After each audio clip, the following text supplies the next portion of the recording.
Noite novamente a todos. Nós iniciamos hoje o capítulo 1 do Guia para Estudo da Doutrina Espírita, no nosso ESD. Esse é um capítulo importante. Todos os capítulos serão importantes, mas eu quero lembrar que do primeiro ao 11º capítulo, nós estaremos fazendo uma revisão do pensamento de Allan Kardec para que possamos entrar, vamos dizer assim, na mente de Kardec. Vamos ver o que ele pensava, como ele pensava. E com essa introdução, com esses capítulos iniciais do nosso ESD, nós ficaremos preparados para momentos mais complexos, mais difíceis no nosso futuro, quando nós precisarmos lançar mão do conhecimento. O capítulo 1, nós temos o Livro dos Espíritos, o Livro dos Médiuns e o Evangelho segundo o Espiritismo como bibliografia. O Livro dos Médiuns nós não vamos abordar e sugerimos que depois vocês leiam o que tem aí, porque é apenas para vocês entenderem por que a autora do guia colocou.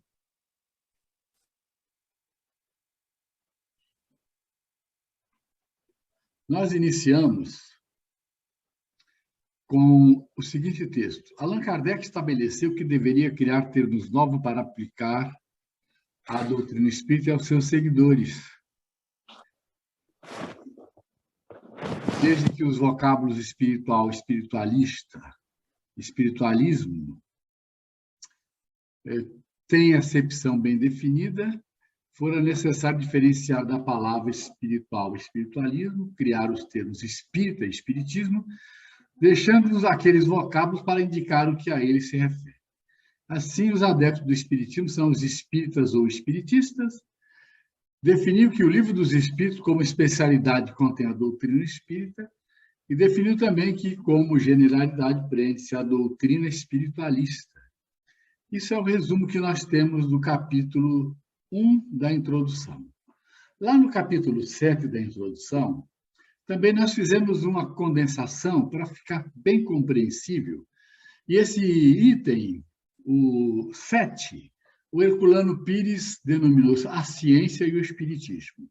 Só no livro, na tradução do Herculano Pires, nós encontramos os títulos na introdução. Ele diz assim: quando ocorre qualquer manifestação das corporações científicas sobre qualquer assunto, seja antigo ou seja novo, a maioria das pessoas acata como sendo uma verdade, só pelo fato de sair dos membros das academias. Isso não pode se dar quando o segmento científico fala daquilo que não é da sua alçada. Então, Kardec diz assim: as ciências ordinárias que assentam nas propriedades da matéria, que se pode experimentar e manipular livremente, quando saem das observações materiais dos fatos, em se tratando de apreciar e examinar os fenômenos extrafísicos, o campo está aberto às conjecturas. Os fenômenos espíritas repousam na ação de inteligência dotadas de vontade própria, nunca ficando subordinadas à nossa vontade. Então, a ciência, diz ele, propriamente dita, é, pois, ciência incompetente, como ciência é incompetente para se pronunciar na questão do espiritismo.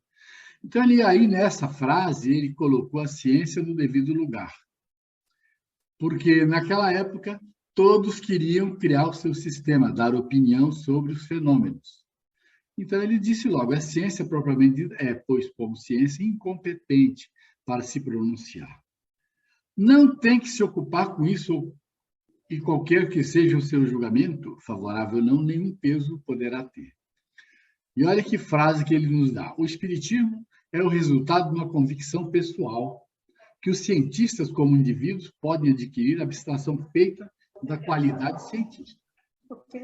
Pretender definir a questão à ciência equivaleria a querer que a existência ou não da alma fosse decidida por uma assembleia de físico ou de astrônomo.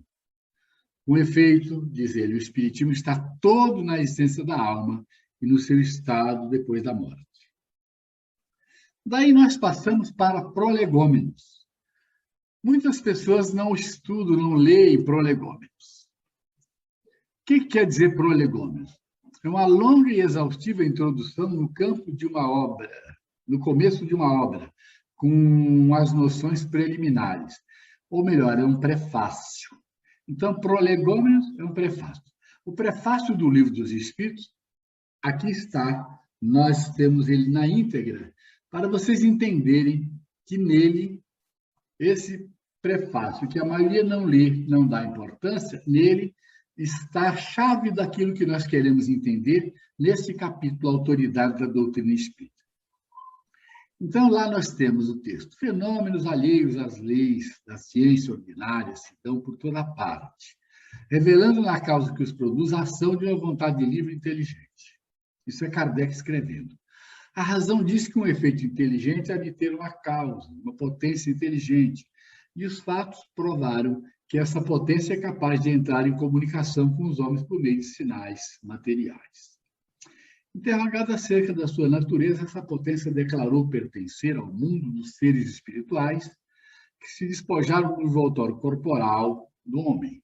Assim é que foi revelada a doutrina dos espíritos. Já está em vermelho e gravem esta frase. As comunicações entre o mundo espírito e o mundo corpóreo são na ordem natural das coisas e não constituem fato sobrenatural, tanto que de tais comunicações se acham vestígio entre todos os povos e em todas as épocas. Hoje se generalizaram e tornaram patentes a todos. Interrogado acerca da sua natureza, essa potência declarou pertencer ao mundo dos seres espirituais que despojaram do envoltório corporal do homem. Assim é que foi revelada a doutrina do Espírito. Eu destaquei para que vocês não se esqueçam que ela vai servir mais lá na frente.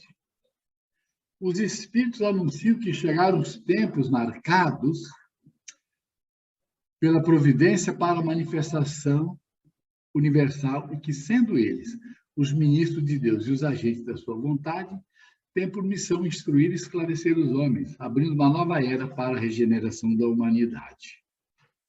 Então, Kardec escreve: este livro é repositório de seus ensinos. Foi escrito por ordem mediante ditado dos espíritos superiores para estabelecer os fundamentos de uma filosofia racional, isenta de preconceitos, do espírito de sistema. Não contém, nada contém que não seja a expressão do pensamento deles e que não tenha sido por eles examinado. Só a ordem e a distribuição metódica das matérias, assim como as notas e a forma de algumas partes da redação, constitui obra daquele que recebeu a missão de os publicar. Então, vejam os destaques vermelhos. Sendo eles os ministros de Deus e os agentes de sua vontade, têm por missão instruir e esclarecer os homens. Este livro é o repositório dos seus ensinos. Nada contém que não seja a expressão do pensamento deles. Então, Kardec, no prefácio, ele está mostrando que o livro é dos espíritos. Ele fazia parte da equipe do Espírito de Verdade, mas ele deixa muito claro aqui no prefácio que a tarefa é deles. Destaque: este livro é o repositório de seus ensinos, está no texto anterior. Foi escrito por ordem mediante ditado dos espíritos superiores para estabelecer os fundamentos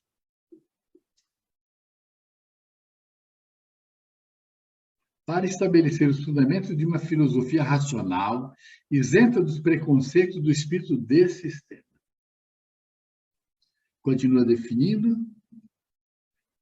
entre os espíritos que concorreram para a execução dessa obra, muitos se contam que viveram em épocas diversas da Terra, onde pregaram e praticaram a virtude e a sabedoria. Outros, pelos seus nomes, não pertencem a nenhuma personagem cuja lembrança a história guarda. mas cuja elevação é atestada pela pureza de seus ensinamentos e pela união em que se acham com os que usam de nomes venerados. Eis em que termos nos deram por escrito e por muitos médios na missão de escrever este livro. Aí Kardec, então, transcreve textos que provam que os espíritos são os verdadeiros orientadores do que viria a ser a codificação espírita.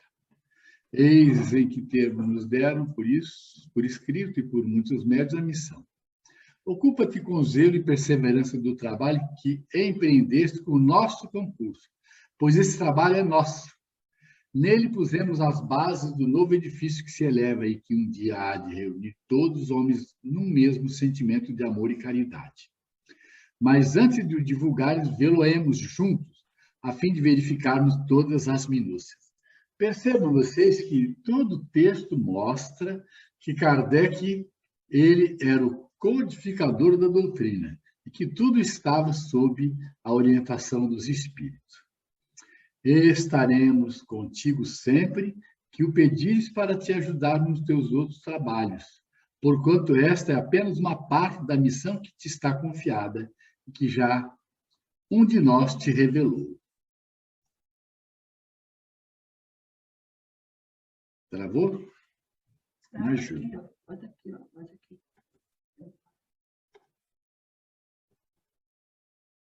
Travou. Tem que ter aqui auxiliar.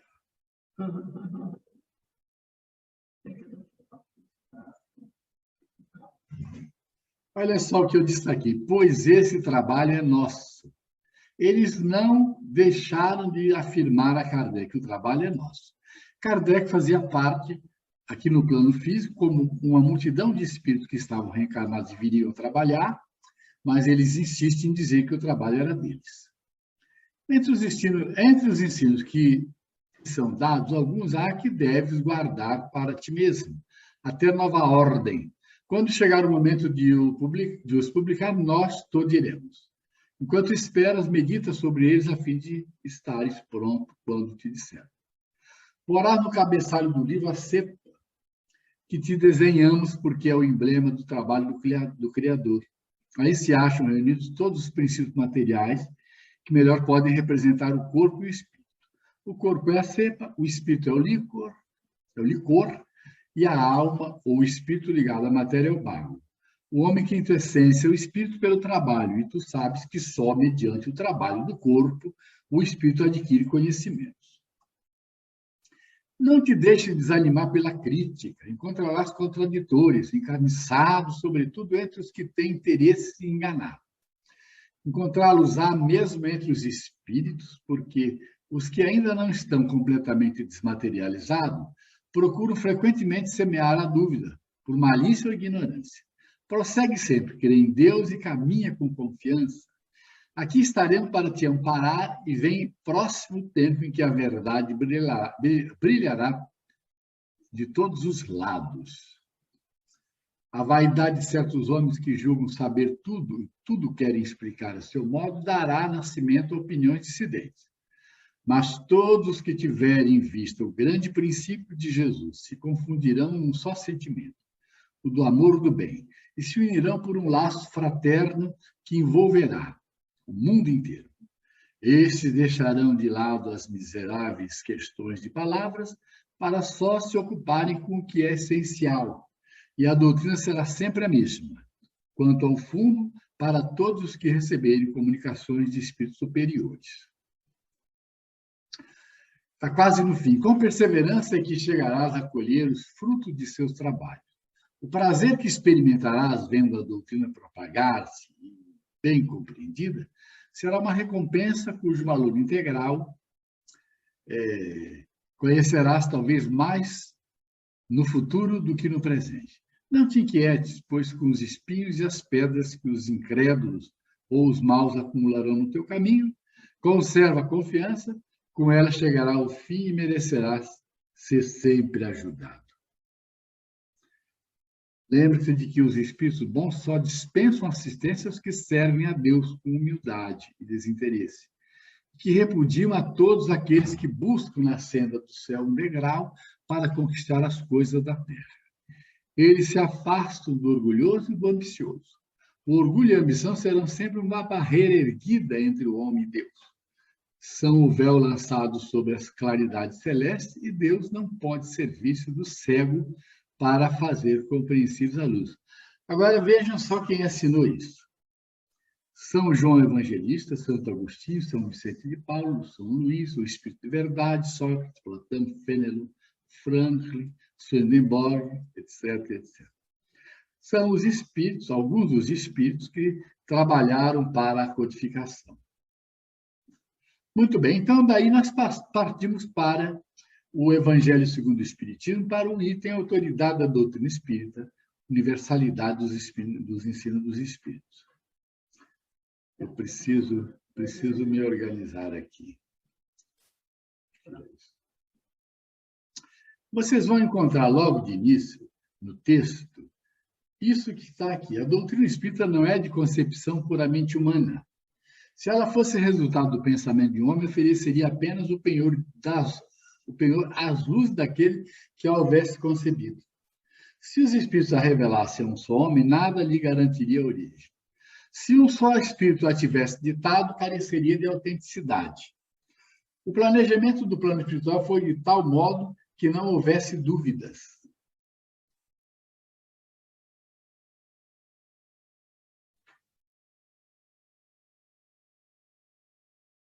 Quis Deus que a doutrina espírita, que a revelação espírita chegasse a todos os homens, por um método que fosse infalível. Então, a revelação espírita veio através de um método infalível. E nós numeramos o que Kardec escreveu para ficar, assim, um resumo mnemônico, para que vocês possam, de vez em quando, lembrar dessa sequência que nós colocamos, para facilitar a compreensão do que mais adiante nós vamos definir na conclusão. Ele disse assim: Deus quis que a doutrina espírita viesse pelo caminho mais rápido, pelo processo mais autêntico, em todos os pontos da Terra, simultaneamente de um polo ao outro. Um só homem poderia ser ludibriado, o mesmo não se dá quando milhões de pessoas veem e ouvem a mesma coisa. Ademais, diz ele, pode-se fazer desaparecer um homem, mas isso não ocorre com uma coletividade. Podem queimar-se os livros, mas não se pode queimar os espíritos. Se por vaidade alguém, em um ponto da Terra, reivindicasse os direitos sobre os ensinamentos da doutrina, os espíritos a ensinariam em outro ponto, por outros médiums, e passariam por cima de tudo aquilo que viesse interromper o crescimento e a divulgação da doutrina espírita. Socorro aqui. Tá bom. Tá bom.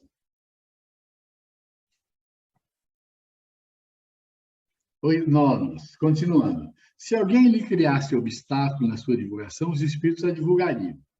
São os próprios espíritos que propagam a doutrina com auxílio de inumeráveis médios em todos os lugares.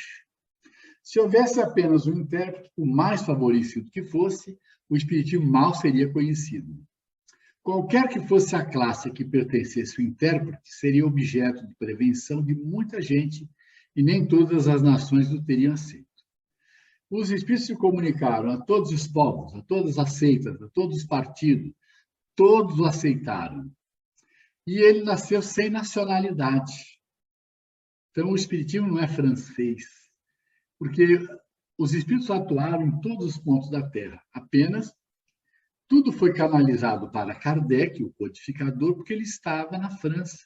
A França foi escolhida porque lá a escolaridade era maior e lá estava a representação maior daquilo que a gente chama período de amadurecimento intelectual da humanidade por conta da importância que se dava à educação. Não foi revelada a qualquer culto já existente, portanto, de nenhum faz parte. Nenhuma classe social pode apoderar-se dele ficando em terreno neutro. Foi uma revelação coletiva, prevalecendo a diversidade de origem. Manteve-se em terreno neutro para levar todos os homens à fraternidade. É importante isso. Não haveria um revelador, e sim um codificador. Houve uma invasão organizada em todo o setor da sociedade, em todos os pontos da Terra, em todo o setor religioso, em todos os segmentos sociais. Se fosse hoje, diríamos assim, em todos os sindicatos, em todos os clubes, em todos os lugares. Todas as pessoas poderiam receber mensagens dos seus entes queridos e dos amigos de além-túmulo. Então, não ficou privilégio de nenhuma religião. A palavra de um só homem, diz Kardec, mesmo com a ajuda da imprensa, levaria séculos para chegar ao conhecimento de todos. Nessa universalidade do ensino dos espíritos reside a força do espiritismo e também a causa da sua rápida propagação.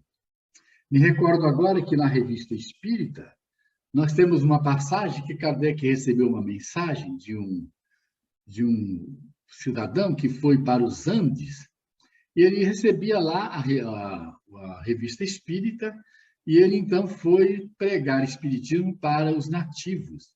E eles aceitavam com toda clareza, com toda facilidade, as lições que aquele pregador dava. E ele mandou uma carta para Kardec, dizendo das perguntas que eles faziam sobre as questões da reencarnação, da imortalidade da alma e uma série de outras coisas.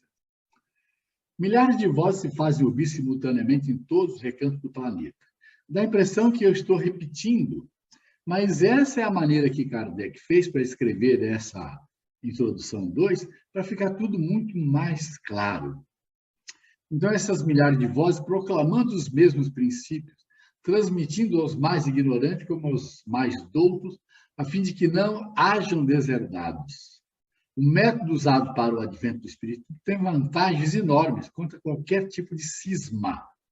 Nós não conhecemos nenhum momento que tenha havido cisma no Espiritismo. Tivemos alguns problemas, sim, por alguns grupos que desejarem menosprezar o aspecto religioso do Espiritismo, ficando só com o filosófico científico, mas isso não gerou cisma. Sabe-se que os espíritos não têm a mesma sabedoria, a mesma cultura, e que individualmente não se acham dono da verdade. As revelações que cada um espírito possa dar definem o grau de evolução que já alcançou. Então, todos os espíritos tiveram direito de falar. E como é que a gente identifica o espírito que está trazendo notícia? Como é que Kardec identificava? Usando a razão e o bom senso. Allan Kardec era o bom senso encarnado. Então, o que a gente tem que fazer usando a razão e o bom senso? Submeter à análise tudo que venha dos espíritos. Descobrir o que vem em manifesta contradição com o bom senso, rejeitando. Não importa a assinatura do espírito. Então, se o espiritismo passava uma assinatura pomposa, Kardec não aceitava só por causa da assinatura. E ele diz assim, uma garantia séria existe para o ensino dos espíritos, a concordância que haja entre as revelações que eles façam, espontaneamente, servindo-se de grande número de médiuns, estranhos uns aos outros em vários lugares. O princípio da concordância é também uma garantia contra alterações que poderiam sujeitar o espiritismo a seitas que se propusessem apoderar-se dele em proveito próprio e acomodá-lo à vontade. O espiritismo ele surgiu protegido de todas as ideias que pudessem vir e de todos aqueles que poderiam se apoderar dele. E se houvesse alguém que quisesse se apoderar dele, os espíritos iriam intervir. Quem quer que tentasse desviar do seu principal objetivo, mal sucedido se veria pela razão muito simples de que os espíritos, em virtude da universalidade de seus ensinos, farão cair por terra qualquer modificação que se divorcie da verdade. Quando um princípio novo tem de ser enunciado, isso se dá sempre espontaneamente, em diversos pontos ao mesmo tempo, de modo idêntico, senão quanto à forma, quanto ao fundo. Foi isso que aconteceu, porque, à época de Allan Kardec, alguns espíritos se manifestaram, e alguns não deixaram muito claro algum dos princípios da doutrina. Kardec buscou a unidade.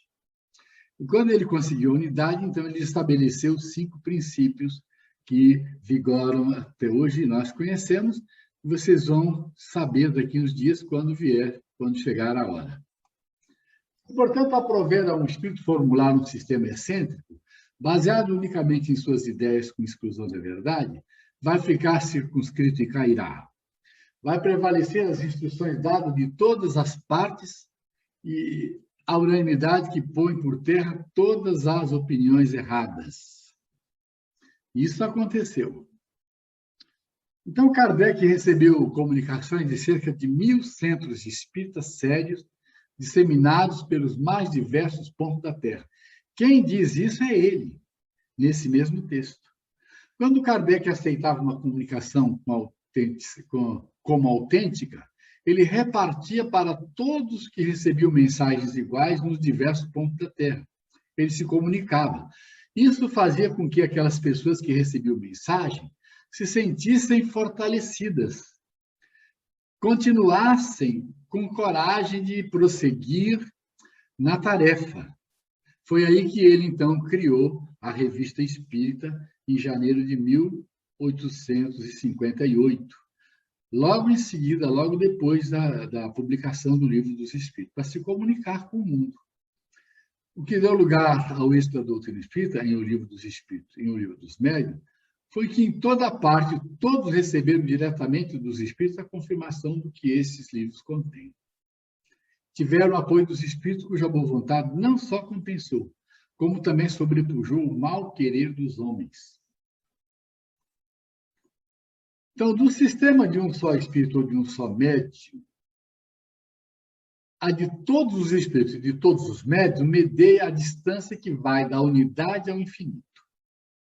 O que quer dizer isso? Se os espíritos fossem usar só um médium e só um elemento coordenando o trabalho, diferente do que aconteceu, era só um elemento coordenando, mas os médiuns eram milhares, as comunicações eram milhares e os espíritos eram milhares. Quem queira lançar o sistema dizer eu tenho apoio de uma grande maioria dos espíritos, ou será fadado ao fracasso. Então, se a pessoa surge lançando uma ordem qualquer, ou começa a psicografar livros e queira se impor, sendo ele coordenador das comunicações de um só espírito, ele fica sob suspeição. O que Emmanuel fez com Chico Xavier, o que a Joana fez com Divaldo Pereira Franco, e o que o Camilo fez com José Raul Teixeira. E o próprio Júlio César Grande Ribeiro, que tinha como mentor o Estevão. Eles trouxeram para a equipe deles vários espíritos. E antes mesmo deles começarem a se comunicar, esses espíritos começaram a se comunicar. Emmanuel não foi o primeiro a se comunicar por Chico Xavier. Ele colocou à frente vários espíritos. A primeira palestra de Divaldo, quem utilizou Divaldo como médium foi o irmão X.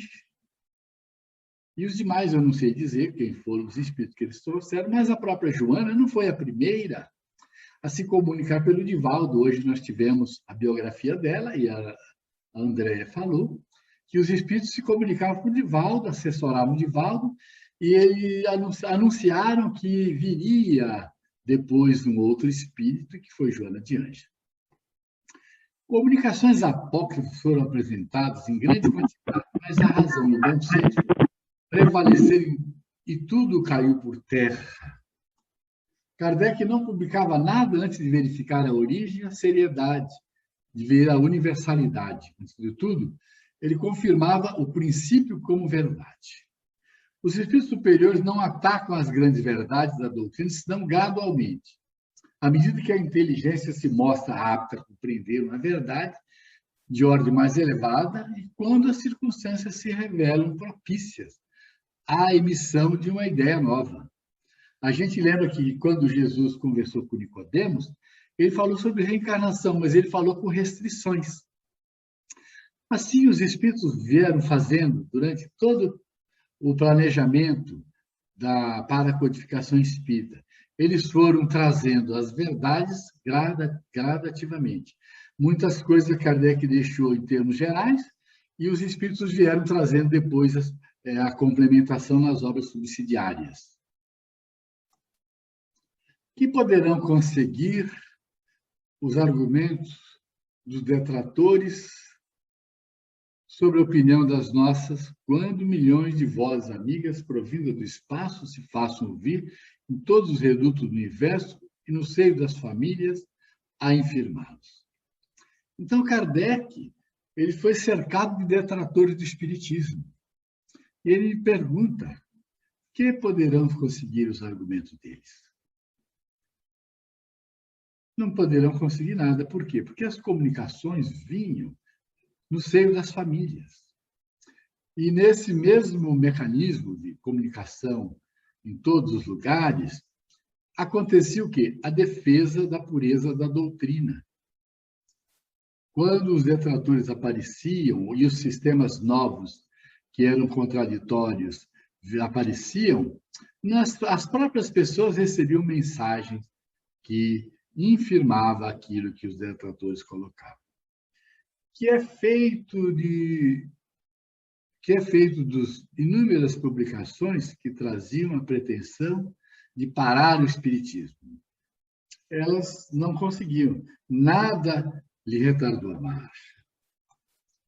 A doutrina espírita é a voz unânime dos espíritos. A autoridade da doutrina espírita é a universalidade dos ensinos dos espíritos, os quais se comunicam em toda parte por ordem de Deus. Então, vocês vejam que a gente tem que ir gradativamente mostrando onde é que está a afirmação real de que a universalidade do ensino do Espírito é que é a autoridade da doutrina espírita. Então, a doutrina espírita é a voz unânime dos espíritos. A autoridade da doutrina está na universalidade dos ensinos dos espíritos, os quais se comunicam em toda a terra por ordem de Deus.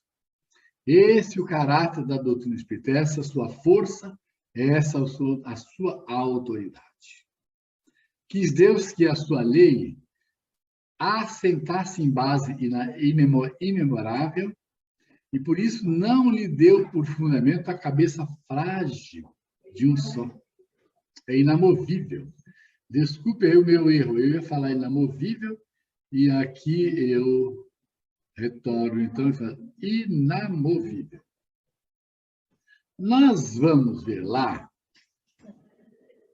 que a opinião universal é o juiz supremo que se pronuncia em última instância. Nós sabemos que Moisés foi um revelador individual, ele teve uma revelação, ele fez uma revelação, e ele é representado nessa revelação, que o próprio Jesus veio fazer uma revelação e ele está personificado nessa revelação. Mas o Espiritismo, o revelador não é Allan Kardec, é uma revelação coletiva. Portanto, eu quis deixar isso aqui bem claro, que nessas três grandes revelações, a primeira teve a personificação em Moisés, a segunda em Jesus, e a terceira, ela tem Kardec como codificador, mas ela é coletiva. Então, os personagens da revelação são os Espíritos do Senhor, que são as vozes dos céus, e que vieram nos trazer a codificação espírita. E aí nós fizemos, então, essa chave de compreensão. Uma só garantia séria existe para o ensino dos espíritos. A concordância que haja entre as revelações que eles façam espontaneamente, servindo-se de grande número de médiuns estranhos uns aos outros e em vários lugares. Então, isso está sob controle. Aí, então, Kardec repete várias vezes que o controle universal dos ensinos dos espíritos, ele, então, forma essa universalidade. E que é daí que nós, então, é aí que nós encontramos a autoridade da doutrina espírita. E aí nós vamos às outras religiões e vemos que cada religião tem uma autoridade, alguém que representa, que pode modificar os princípios básicos, que pode, através de suas orientações, modificar os princípios daquela doutrina. No Espiritismo não tem isso. Os espíritos ditaram a codificação. Então, aí que está a autoridade da doutrina. É na universalidade dos ensinos que eles trouxeram. Onde existia um foco qualquer, trazendo ensinamentos que pudessem contrariar os princípios básicos, esses sistemas caíram por terra, ficando só a verdade, só aquilo que ficaria compondo o corpo de doutrina.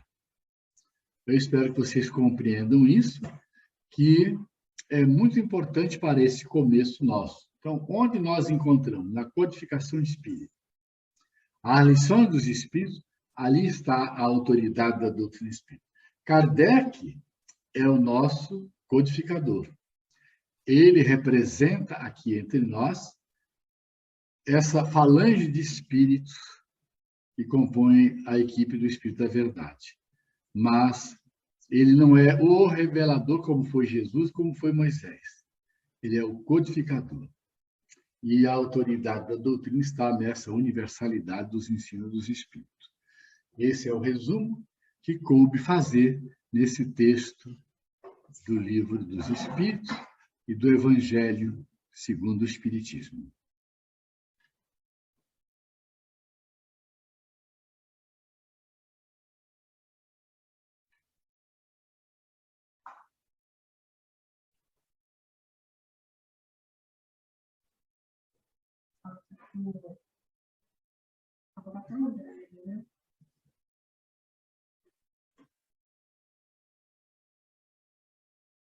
Alessandra, a fala está com você. Bom, a Andréia está coordenando o chat, não está? Sim, mas até agora ela disse que não tem nenhuma questão. Então, pessoal, quem tiver dúvida, por favor, coloca no chat que a Andréia vai estar passando aí. Está chegando dúvida aí. Sim, nós temos meia hora aí para as dúvidas. Tem pergunta. Você não está vendo o chat, não? Não, você não aparece, não?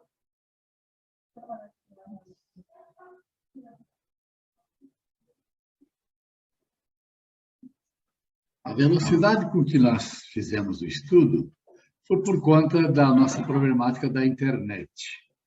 Então, eu espero que vocês tenham compreendido e que não tenha havido prejuízo no nosso resumo.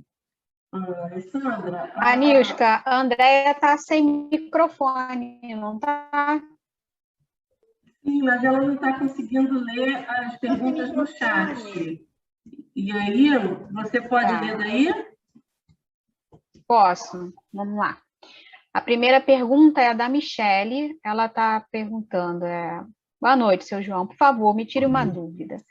Se os ensinamentos cristãos estão na essência da alma, por que ainda não expressamos naturalmente os esclarecimentos deixados por Jesus e os Espíritos? Eles estão inscritos na nossa consciência, não é isso? Só que, à medida que nós vamos evoluindo e valorizando cada vez mais esses ensinamentos, eles vão ficando mais claros para nós e nós vamos cuidando de aplicá-los mais. As leis de Deus estão na nossa consciência? Sim. Só que nós somos espíritos ainda muito pouco adiantados. E nós precisamos dessas revelações para ativar na nossa memória essas leis que estavam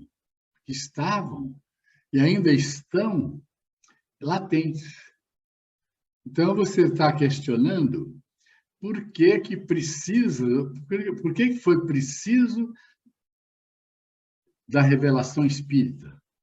Não é mais ou menos isso? Ela está perguntando por que, se a gente tem o conhecimento dos ensinamentos cristãos, né, que Jesus trouxe, por que a gente ainda não tem, né, no caso da humanidade, a gente não consegue expressar naturalmente esses esclarecimentos que tanto foram deixados por Jesus quanto pelos espíritos. Sim. Acho que eu consegui. Eu também compreendi. Nós não conseguimos porque nós não temos exercitado isso. Nós não temos acionado isso. Agora, a maioria das pessoas não tem isso, não aprendeu ainda essas revelações que vieram. Uma grande parcela da humanidade não conhece a doutrina cristã, os ensinamentos de Jesus. E a maioria ainda, muito maior ainda, desculpem a forma de expressar, não conhece a doutrina espírita. Veja você em volta de você, no seu dia a dia, que as pessoas nunca ouviram falar de Allan Kardec, da doutrina espírita. A maioria das pessoas na Terra não conhece Jesus. Conhece, sim, os reveladores parciais, que naquela região eles divulgaram conceitos que são entendimentos parciais das leis de Deus, e que insistem em perseverar naqueles conceitos e não querem sair daquela faixa. Conheço pessoas que estão buscando as revelações parciais de 500 anos antes de Jesus e não aceitam as revelações que Jesus trouxe. Não vou citar aqui quais reveladores, que foram parciais, foram mensageiros de Jesus, mas eles se afinam com aquilo, buscam aquilo e passam uma reencarnação inteira vivendo em função daquelas lições que lá estão. Olha, se Jesus veio trazendo a segunda grande revelação, o planeta inteiro já deveria estar se interessando em saber por quê. Por que que um homem vem, dá a vida como ele deu, morre como ele morreu, sofre e ainda perdoa, pede perdão pela humanidade? Por que que esse espírito não merece uma reflexão maior das pessoas? Então, é o estado de evolução da Terra. A maioria não sabe ainda, não conhece.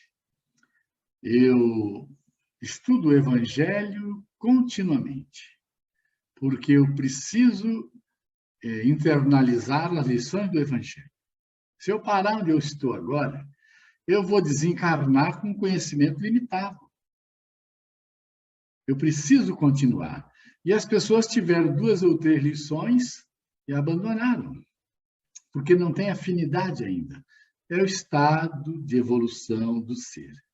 E a humanidade toda está em curso nessa problemática.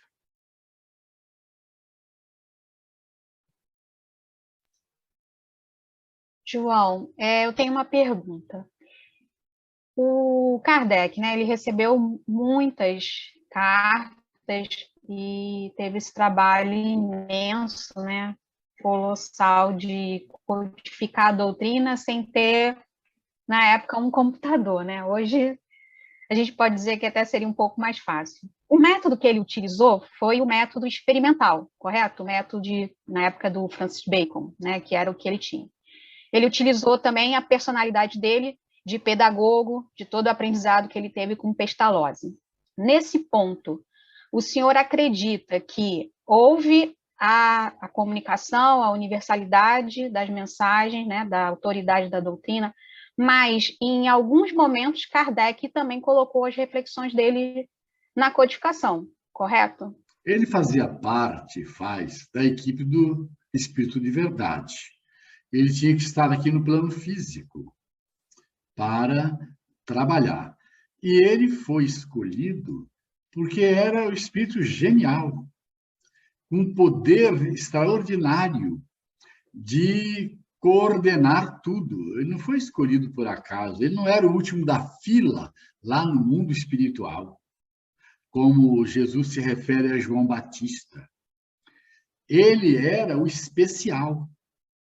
Ele estava numa assembleia onde estavam todos os grandes gênios da humanidade, representantes de todas as nações que trabalharam e vinham trabalhando durante muito tempo. Imagina você que a assembleia era aquela em que Jesus escolheu Allan Kardec. Ele tinha que ser genial. Eu, sempre que posso, eu dedico a minha gratidão a Allan Kardec. Eu imagino Jesus diante daquela assembleia de gênios, ele tinha que encontrar alguém que tivesse uma mente extraordinária. E ele foi chamado para a tarefa depois de experimentar tudo aquilo que uma pessoa comum nas lutas da vida experimenta. Ele foi chamado aos 50 anos de idade. Então, ele já estava terminando a tarefa dele de pedagogo na área do ensino e foi chamado para a tarefa. Toda a experiência dele, muitas reencarnações, e a experiência da reencarnação como Hipólito e Leon Denis Arrivaio, serviriam para ele fazer o que ele fez. Quando você falou que não tinha computador, eu sempre falo, ele tinha um mini escritório, uma mesinha pequena e aquela pena com a caneta tinteiro. E não reclamava, com certeza. Hoje nós temos tudo e reclamamos. Foi um gênio, que a humanidade vai reconhecer muito mais no futuro. E nós já reconhecemos. Ok. Bom, o pessoal não colocou aqui perguntas, não sei se eles estão com dificuldade para digitar. Esse é o momento, pessoal, de tirar dúvida. Coloquem no chat, por favor. O nosso colega Alessandro, ele tem a oportunidade aí de abrir o áudio, tá, Alessandro, se você tiver alguma dúvida, por causa da questão aí da digitação, né?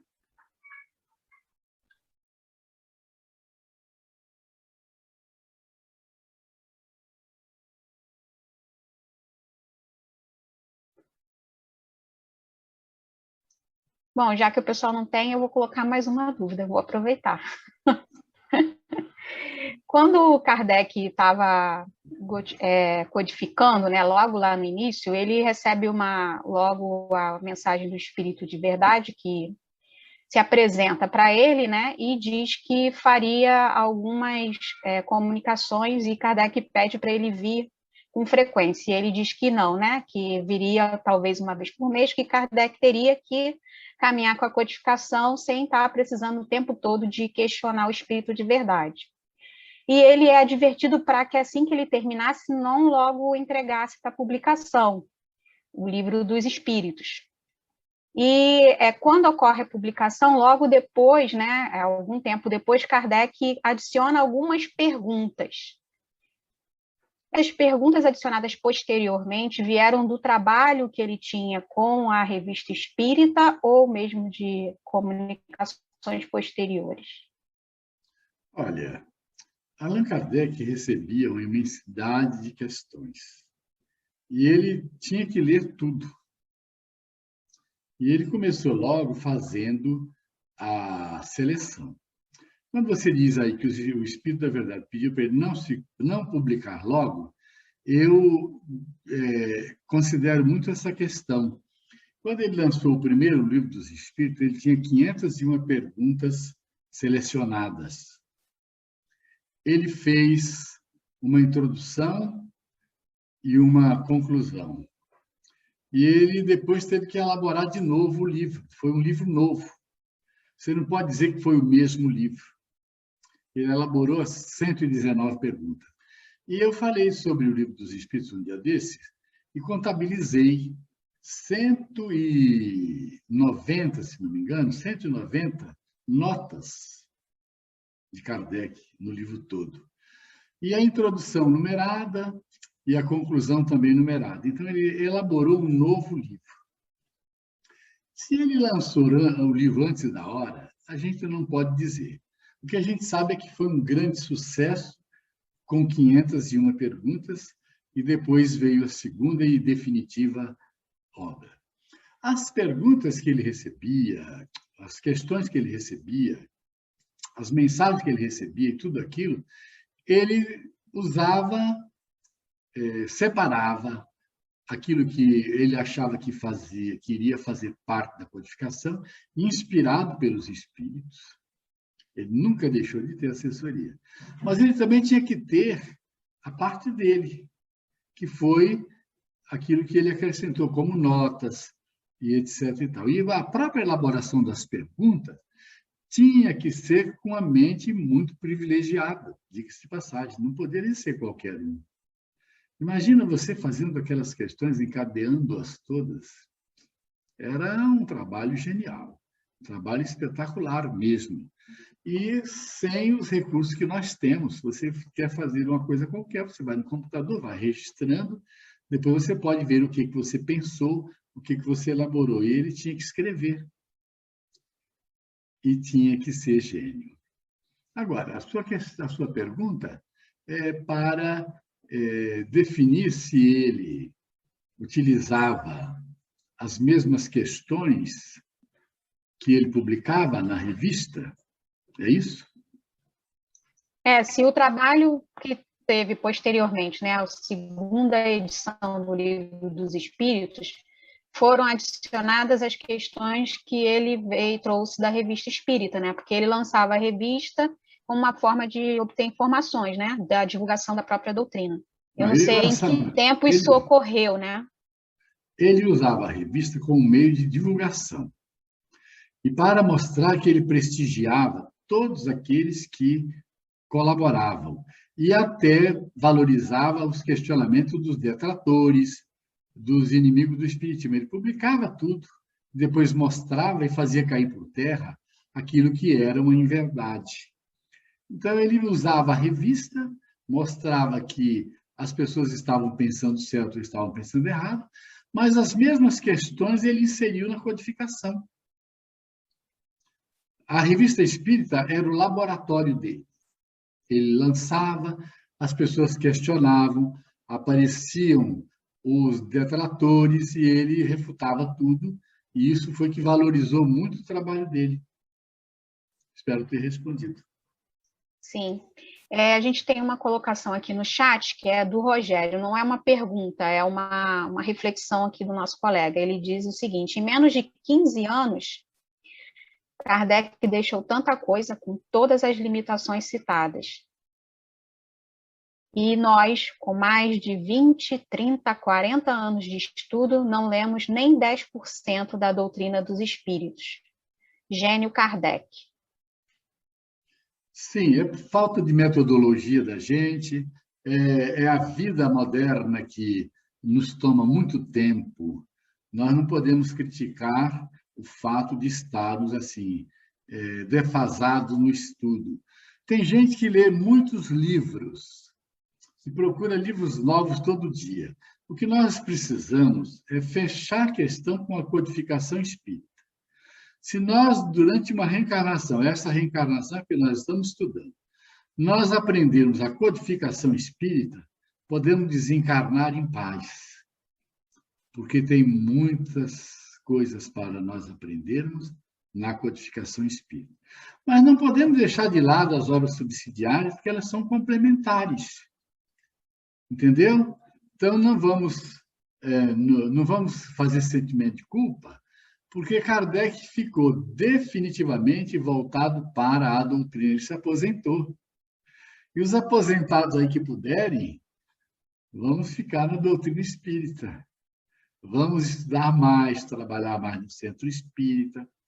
E nós temos um método de estudo que ele Se nós insistirmos até o fim, nós vamos aprender e vamos terminar a reencarnação com conhecimento.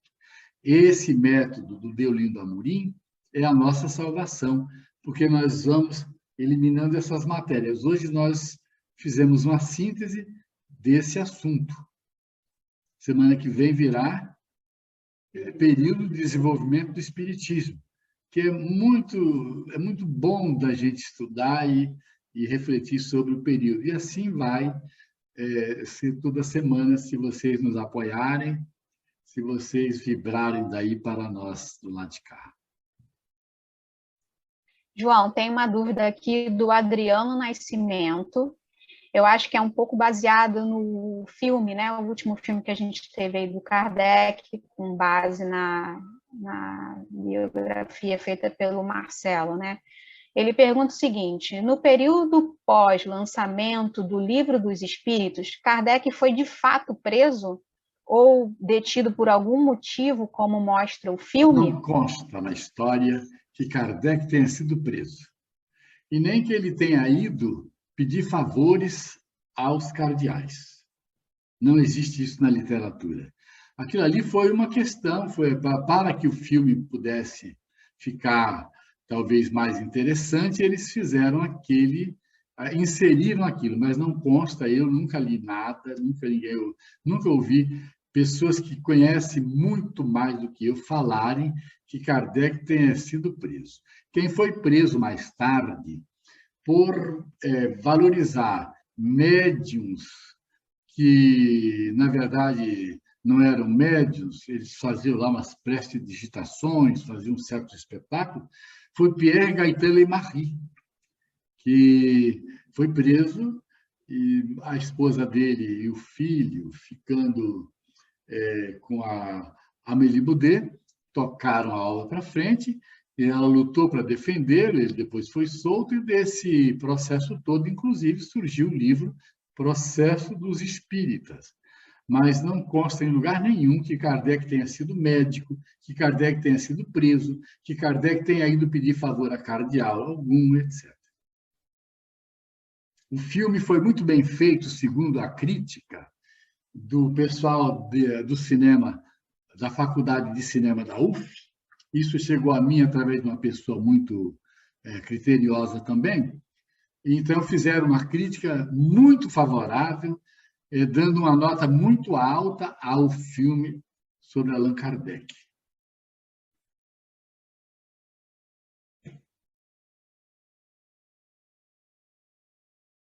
Ok, João, as perguntas aqui encerraram. Ah, não, chegou uma pergunta, desculpa, acabou de chegar, da Michele. Ela pergunta aqui, trecho do Livro dos Espíritos, página 41, introdução. Deixa eu dar uma lida aqui.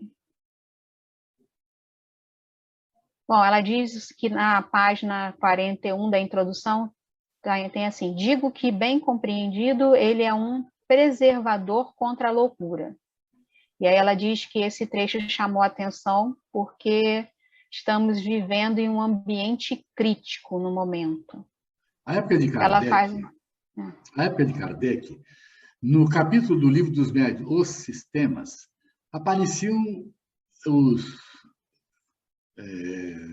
pseudo-sábios, pseudo-estudiosos, cada um queria criar o seu sistema de interpretação. Inclusive, criaram o sistema da loucura, que nós vamos estudar também daqui uns dias. E aí Kardec disse que, ao contrário, o Espiritismo é um antídoto contra a loucura. Então, se você vê um médium aí, um processo obsessivo, etc., ele vai pela medicina convencional, ser tratado de louco, etc. Então, nós temos Kardec falando em várias situações que o Espiritismo é um preservativo contra a loucura. Então, é um preservativo contra a loucura, porque nós compreendemos a mediunidade, estudamos a questão da obsessão e sabemos que os espíritos podem nos levar à loucura. O subjugado, ele vai parar nos manicômios justamente porque a medicina tradicional não estuda o problema da mente humana, e não entende e não sabe direcionar o tratamento das pessoas com problemas obsessivos. Sobre esse assunto tem até um livro sendo lançado, não sei se está sendo relançado ou lançado, do Divaldo, Mediunidade ou Loucura, se eu não me engano, a FEB está lançando.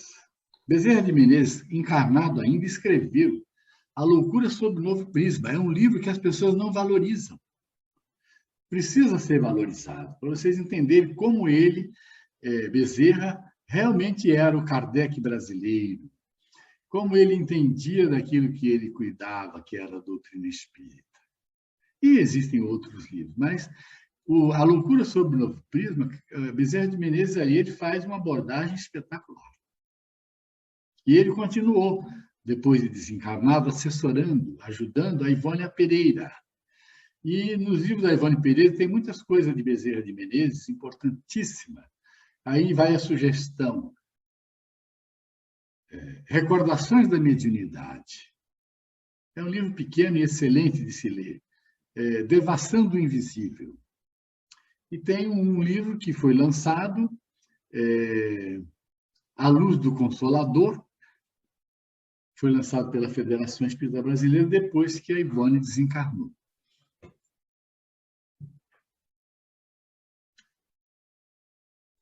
João, agora acredito que acabou. As perguntas, a gente também já está em 5 minutinhos aí para a nossa finalização. Eu acho que uma dica boa para o pessoal seria que eles pudessem ler o item, né, que a gente vai estudar no próximo, fica mais fácil para compreender, para fazer as perguntas, que esse começo está sendo uma revisão para a maioria, né? A maioria de nós é uma revisão, mas alguns é novidade. Capítulo 2. Alessandra, segunda-feira será o capítulo 2. Período de desenvolvimento do espiritismo. Esse capítulo ele é muito importante, porque a gente vai voltar a ver Kardec pensando, elaborando, prevendo as coisas. É muito bonito esse capítulo, eu gosto muito. Vai ser feito pela Nilska. Então, nós vamos nos deliciar com esse capítulo na semana que vem. E eu vou fazer pergunta à Nilska. Também. Olha, a Michele está aqui agradecendo mais uma vez por essa noite tão generosa em conhecimento. A gente também agradece, né? Eu agradeço a atenção de vocês, a participação de vocês. Vamos seguir adiante com esse projeto, que ele vai nos ajudar muito. João e Alessandra, rapidinho, parabéns pela noite de hoje. A ausência de perguntas é muito em função da forma como o senhor condensou a explicação. Então, não foi nem a questão... Eu, pelo menos, li, né? Mas não foi muito bem exposto o tema. Muito bem. Então, vamos encerrar, fazer nossa prece final? Vamos, então, todos fecharmos os olhos e agradecermos a Jesus e aos seus trabalhadores da Seara Espírita por essa noite proveitosa de estudo, de reflexões, de aprendizado. Agradecer pelos nossos irmãos benfeitores, por todo o amparo que recebemos, por todo o auxílio, e pedir que possamos ter uma noite de sono tranquila, que aqueles que, porventura, tiverem a oportunidade do trabalho sejam voluntários da Seara de Jesus, e que na próxima segunda possamos estar mais uma vez reunidos aqui com o objetivo maior do aprendizado, do melhoramento de dentro para fora, para sermos, em conjunto, trabalhadores da doutrina espírita, do Evangelho de Jesus Cristo.